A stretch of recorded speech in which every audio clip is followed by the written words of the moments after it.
Thank you so much sir ji. कैसा रहा class आप लोगों का? अच्छा रहा जी। आपके साथ में हमने काम किया है, मेहनत किया है। मान लीजिए कि कोई तरह का कहीं कुछ मिस्टेक हुआ होगा, कोई कैलकुलेशन मिस्टेक हो गया, किसी को डांट दिए होंगे, किसी को फटकार दिए होंगे, उसके लिए कोई भी स्टूडेंट कोई भी तरह का दुख मत रखिए। आपको सिखाने के लिए, समझाने के लिए हाई टेम्परामेंट पर ले जाना पड़ता है हमें। तो आपको जो है सो थोड़ा सा मतलब कभी डांटना भी पड़ता है, कभी फटकारना भी पड़ता है। इसके लिए कोई भी आदमी, हाँ, कोई भी आदमी जो है सो अदरवाइज नहीं लेंगे कि सर ने हमें डांट दिया है तो मैं किसी का न दोस्त हूँ, ना मेरे को किसी से दुश्मनी है। हमें क्या करना है, काम करना होता है। और हमें क्या करना होता है, आपके अंदर में एनेबिलिटी करनी होती है क्वेश्चन को सॉल्व करने की। हमारा टेक्निक होता है क्या कि हम क्वेश्चन सॉल्व करने लायक आपको बना दें। हम 1000 क्वेश्चन सॉल्व करेंगे, इससे अच्छा कि आपको 1000 क्वेश्चन को सॉल्व करने के लायक बना देंगे। तो आप 1000 क्वेश्चन सॉल्व कर लीजिएगा, अपने आप क्वालिफाई कर जाइएगा। और यदि हम 1000 क्वेश्चन सॉल्व करते रहेंगे बोर्ड पे, तो उससे आप क्वालिफाई कभी नहीं कर पाइएगा। इसलिए जो है हमारा ये प्रयास रहता है to enable the students to get the tools for the solving of the questions, problems, and to face all the creativity that is being applied over the questions manufacturing or questions development, such that the students may face all the problems or all the veracity of the problems, all the variety of problems to be faced. Because IIT JEE is going to manufacture the questions every year, बिल्कुल completely new, बिल्कुल new question पूछता है। IIT JEE में no question is being repeated any year, and you will have to face the questions cultivation on the hierarchy of the questions are there in so a strategic way that it will trap you inside the strategy, but you have to face all these things because you are crackers, you are the developers, and you are the rankers. Okay, hence I want rank. आप rank लेकर के आइए और तब हमसे जो है आप मिलेंगे, हमें काफ़ी खुशी लगेगी। हम उम्मीद करते हैं कि हमारे मेहनत करने के बाद आप उसका कम से कम ज़रूर एक मतलब कि जो हक अदा करेंगे एक स्टूडेंट होने के नाते, और आप जो है सो क्वालिफाई भी करेंगे। हमें उम्मीद है तीनों स्टूडेंट से, अमय से भी, शांतनु से भी और मिस तान्या से भी, कि आप लोग तीनों आदमी इस स्कूल का, अपने पेरेंट्स का, अपना खुद की ज़िंदगी का और हमारा नाम भी रोशन करेंगे। और इसी के साथ हम लोग क्या करते हैं, ये क्लास को फिनिश करते हैं। कैसा रहा जी लेक्चर, बताओ? लेक्चर मस्त था कि नहीं? बोलो बोलो रे। No response.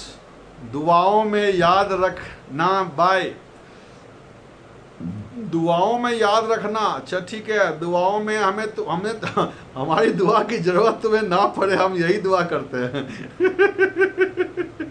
क्यों जी? हमें को दुआओं की ज़रूरत पड़ रही है जी। घाव हो गया तुमको, कोई घाव नहीं पालना है। इंजीनियर बनो हमें, समय के साथ चलो, शुरू कर दो आज से। आज से तुमको 2 सेट क्वेश्चन रोज बनाना है। किसका?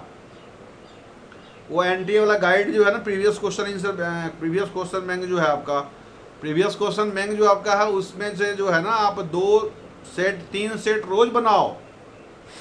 बात समझ में आ रही है? हाँ, 2 सेट तो कम से कम अटेंड लेना ही लेना है तुमको। हाँ, हम ऊपर वाले से दुआ यही करेंगे कि आप लोगों को किसी की दुआ की ज़रूरत नहीं पड़ना चाहिए। इतनी शक्ति हमें देना दाता, है ना। मन का विश्वास कमज़ोर होना। बात समझ में आ रही है? बस यही मंत्र है। आप खुद सक्षम रहिए, खुद दुनिया से लड़िए, आपको किसी के सहारे की ज़रूरत ना पड़े। आप किसी का सहारा बनिए ज़रूर, किसी को सहारा मांगिएगा मत आप, तो एक सच्चे इंसान कहलाएंगे ना। आप किसी के सहारे बनने के लिए इस पृथ्वी पर पैदा लिए हैं, किसी को सहारा देने के लिए पैदा लिए हैं। बात समझ में आ रही है?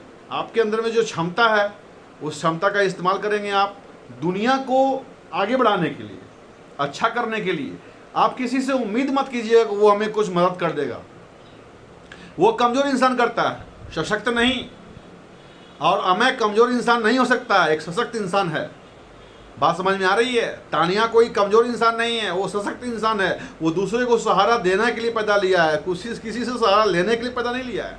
हाँ, माँ बाप हैं, परवरिश कर रहे हैं, वो सहारा नहीं दे रहे तुमको। माँ बाप जो होते हैं, टीचर जो होते हैं, है ना, सगे संबंधी अभी आपके हैं, वो सब आपको सहारा नहीं दे रहे हैं, वो सब आपको मतलब क्या बोल रहे हैं उसको, मतलब वो परवरिश कर रहे हैं अभी आपका। जब आप मैच्योर्ड हो जाते हैं, 18 बरस 20 बरस के हो जाते हैं, 22 बरस के हो जाते हैं, 25 बरस के हो जाते हैं, एक सही सच्चे इंसान बन जाते हैं, नागरिकता प्राप्त हो जाती है आपको इंडिया की, तो आपकी देखी जाती है कि किसी के सपोर्ट के भरोसे चल रहे हैं आप या खुद किसी को सपोर्ट दे रहे हैं आप। तो मैं ऊपर वाले से यही दुआ करूंगा कि आप किसी का सपोर्ट बनना, किसी के सपोर्ट के दम पे मत चलना, किसी को सपोर्ट देना, दुनिया को सहयोग देना सीखो, दुनिया से सहयोग लेने का उम्मीद मत रखना। और 3 बातों को हमेशा याद रखना। पहली बात क्या है जी, विश्वास खुद पे होनी चाहिए कि हम खुद कर्म कर सकते हैं और उसके लायक हम हैं। दूसरा कि आपका जो है भरोसा सिर्फ ऊपर वाले पे करना, भगवान पे, अपने माँ बाप पे। भगवान कौन है जी? माँ बाप हैं, टीचर हैं, बड़े बुजुर्ग हैं, ये सब जो होते हैं भगवान होते हैं पृथ्वी पर। भरोसा उस पर करना, वो गलती नहीं करेगा तुम्हारे साथ, जो तुमसे बड़ा होगा। और तीसरा, उम्मीद अपने कर्मों से करना, अपनी मेहनत से जो फल मिलेगा वही खा कर ज़िंदगी जीना सीखो। दूसरे की हड़पने की कोशिश करोगे तो कितना जी पाओगे, कितना खा पाओगे, कुछ नहीं कर पाओगे, वो कभी न कभी पकड़े जाओगे और बेवकूफ़ बन जाओगे। इसलिए आप जो है अपने कर्मों से ही उम्मीद कीजिए, आप जो कमाएंगे अपने मेहनत से उसी को खाने के लिए खुशी रहिए और जीते रहिए ज़िंदगी। बाकी अलविदा कहने का तो जी नहीं कर रहा है, लेकिन समय का जो है सो हिसाब किताब जो होता है वो अच्छों को जुदा कर देता है। और बढ़िया मतलब समय जो है आपके साथ में बिताया हमने, और हमने प्रयास किया है अपने जहन से कि आप लोगों को एजुकेट किया जाए, आपके अंदर में वो सारी टेक्निक्स को भरा जाए, जिससे कि आपके अंदर मैथमेटिक्स का जो डर है, भय है, वो ख़त्म हो गया होगा। क्यों जी? अब मैथमेटिक्स से आपको डर नहीं लगेगा, क्योंकि मैथमेटिक्स क्यों जी हैं? बोलो तानिया, डर लगेगा मैथमेटिक्स तुमको? आप बोलना रे। हाँ जी की ना जी, म्हणजे तुला समझला की नहीं, खूब समझला की नहीं? बोलो, बोलना रे। अमें बताओ, शांतनु बोलो, बोलना रे। हाँ, okay okay, bye bye, bye bye, okay. चलिए फिर मिलते हैं हम लोग ऑफलाइन क्लास में। मैं आ रहा हूँ आपके पास।